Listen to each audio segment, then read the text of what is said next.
everybody, it's me, Steve Schnee, the CD Junkie. On this episode of CD Junkie, I'm going to be talking about a great British punk band, a punk band like no other. I am talking about the Adicts. Now, believe it or not, in terms of merchandise, you probably see just as much Addicts merch out there than you do the Misfits and the Ramones, because their logo is vocalist Monkey's face, and it's just so iconic. If you haven't heard the Addicts, you have no idea what to expect. I'm going to go through their CDs rather quickly, and at the end of this video I'm going to have a short medley. It's probably a little over 3 minutes, but it's going to feature just little bits and pieces from a lot of great Addicts songs. But let's go all the way back to the beginning. Now, their vocalist Monkey, his real name is Keith Warren. Pete D, the guitar player, real name Pete Davison.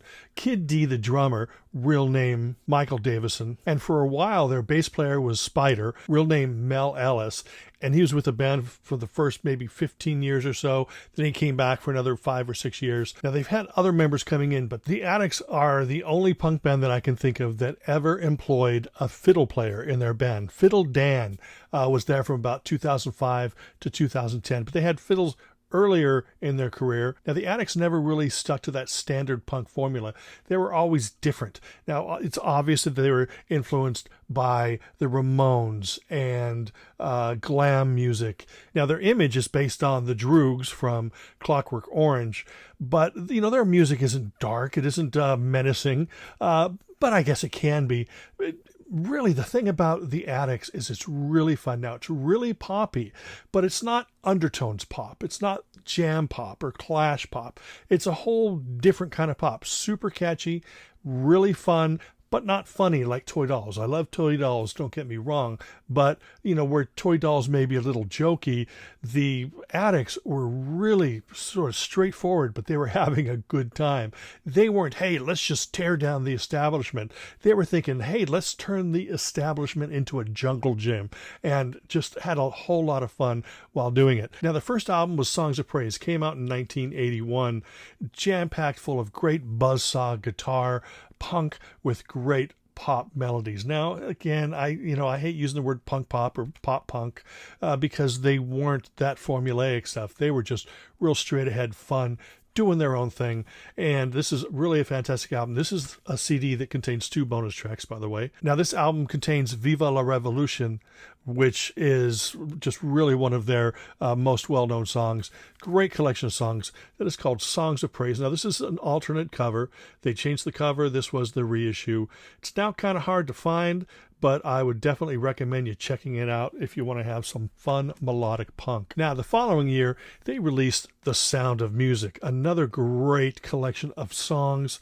In fact, this shows the band kind of maturing a little bit, adding more elements, maybe more pop elements, adding different rock influences into their sound.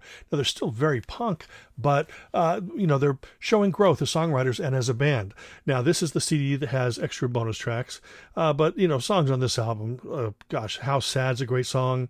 Chinese Takeaway is a big song. Johnny Was a Soldier.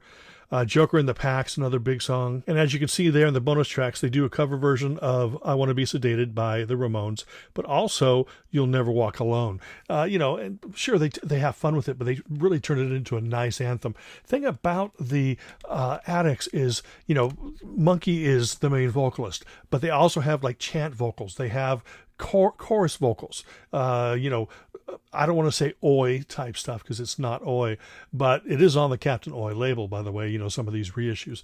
But it's just really fun, really powerful, really melodic. Now, their next album, Smart Alex, came out in 1985. They had gone through, lots of different things with their record label. They were actually becoming more popular. They're becoming popular in England, but it's strange because it took a little while for it to really transfer to America. Punk just wasn't a big thing in England anymore. This is the time where the Smiths or New Order, all these bands, 85. So people weren't really paying attention to the punks anymore, but the Addicts were still writing great songs and, again, expanding their sound. This album contains a lot of great tracks. One of my favorite songs in here is California. There's also Tokyo, which was produced by Dave Fenton from the Vapors. And that right there is bonus points in my book. And this is the version that has a bunch of bonus tracks there. And they even started getting a little more commercial. In fact, they changed their name to the Addicts, ADX, for one single, and I believe that that's included there as well. Lots of great tracks on here. This is a very poppy album, but still has that fun punk edge. Gosh, sometimes when I talk, I feel bad about calling them a pop band, but guess what? They are a proper pop band, just like the Undertones were a proper pop band. I mean, a lot of these things get classified as things, but when you bring the hooks to the table, when you've got great melodies, you're a pop band. The following year, they put out Fifth Overture. Now, Fifth Overture, I don't remember what the fans saw of this, but this was really a sort of a keyboard-dominated album. With me being a synth pop fan and a punk fan, I was welcoming. Hey, let's listen to that. Reminded me kind of like when Angelic Upstarts added a lot of keyboards to their sound. I love that, and the fans didn't like it at all. But, whatever instrument you use to accent the songs, that's fine by me, just as long as those melodies come out. And there you go. This also has some bonus tracks on it. Change is my favorite song on this album. I love that song. It's one of my favorite Addict songs. And that came out in 1986. But anyway, most of those albums can be found in this Captain Oi box set.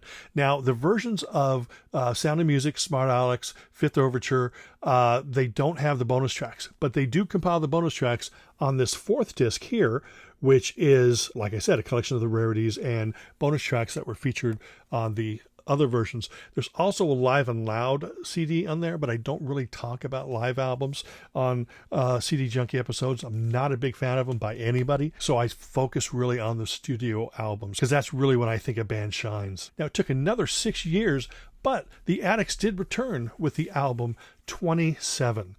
And this showed them kind of dropping the whole keyboard idea and going back to those punky, edgy Razor guitars. Production on this album isn't as great as had been, but the songs still shine. Lots of great songs on this record. I mean, Angel, Love Sucks, Do It, 1, 2, 3 punch at the beginning of the album. There's also Rockers and Rags and Fuck It Up. Ooh, did I just say a dirty word? Sorry about that. Anyway, 27 came out in 1992. Well, for 10 years, we sat around and wondered, gosh, are the Addicts ever going to make another album? And we were happy in 2002 when Rise and Shine came out. Great album. Originally, I called this like their Sgt. Pepper because they're so stylistically different. In the end, it's just an Addicts album. They're doing what they want, writing great songs, taking different approaches to them. It's definitely punk. It's not like going back to like the Fifth Overture keyboards and stuff like that, although there are different elements of the sound. But Rise and Shine is a fantastic record. Songs like Popcorn, I Want to Marry a Lighthouse Keeper is really fun, although it's, a minute or two long. Falling in Love Again, Black Sheep. Lots of great songs in here. Like I said, it's really stylistic. I don't want to compare it to a Sgt. Peppery album, but if you're looking for an Addicts album with just a great variety, a band unafraid to step out on a limb and showcase different sides of their musical personalities, but still steadfastly remain a punk band, this is definitely an album to check out. 2004 gave us Roller Coaster. It sort of begins where Rise and Shine left off. Just another great collection of melodic punk songs and some weird little detours. One of my favorite Addict songs of all time is Cheese Tomato Man. But Cheese Tomato. Let's call the whole thing off. But, it's just really a great collection of songs. I mean, like I was saying before, when I say melodic punk, a lot of people may instantly think Buzzcocks, whatever. It's nothing like any of those bands, but it's everything like those bands, if that makes any sense at all. I don't know. Great collection of songs by the Addicts on the album Roller Coaster came out in 2004. Now, in 2008, the band released Songs of Praise, the 25th anniversary edition. Now, what this is that current lineup from 2008 re-recording the Songs of Praise album. Sure, some of it sounds just like updated versions. Some of it has a fresh spin because we're talking a band that's matured over the years. They can play better, sing better. It's real fun, and that is available. This is going to be easier to find than the original, but I suggest that you get both of them, just like me. Songs of Praise, the 25th anniversary re-recording, came out in 2008. 2009 gave us Life Goes On. Another great collection. It's chock full. I mean, let's start saying that all of these Addicts albums are chock full. And what I mean by that, it's chock full of great songs. And seriously, this is a band that's just always coming up. Do I love every Addict song? No, but there's so much more that I love than what I just think is meh. Again, I love a band that just proudly displays its growth and, they're remaining true to who they are, but also trying new and different things. I mean, look, first song on the album, Spank Me Baby. I mean, maybe it may not sound that appealing, but it's a great song. Reeky Deeky Boys and Girls is another super catchy song. The Whole World's Gone Mad and Life Goes On, title track, and just another really fine collection by the band. Now, in 2012, they came out with an album. The title sort of is a combination of their look that was inspired by Clockwork Orange and also their musical influences such as Mott the Hoople. And the album is called All the Young Droogs. It's not a covers album. I'm just pointing out that, all the young Bowie and Mott the Hoople, all that fun stuff. Anyway, another great collection of songs. What did I say? Chock full. Just look at that. Stomper, My Old Friend, Battlefield W1. They're so energetic, so fun. Some people say I shouldn't review punk albums because I don't understand punk, but I understand great music. I understand pop, and trust me, I understand the anger that goes into a lot of punk. Oh, trust me. Anyway, in 2017, out comes the album, and it was so. This is their latest studio album to date. Fantastic band. I really highly recommend you check them out. So right now I've got a medley featuring little tiny sound bites from a bunch of Addict songs. I crammed it into just a little over 3 minutes. I want you to hear what they sound like because if you haven't heard them already, I think you really should check them out. So listen here, and then I'll see you on the other side.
The battle is on, and I am in battlefield.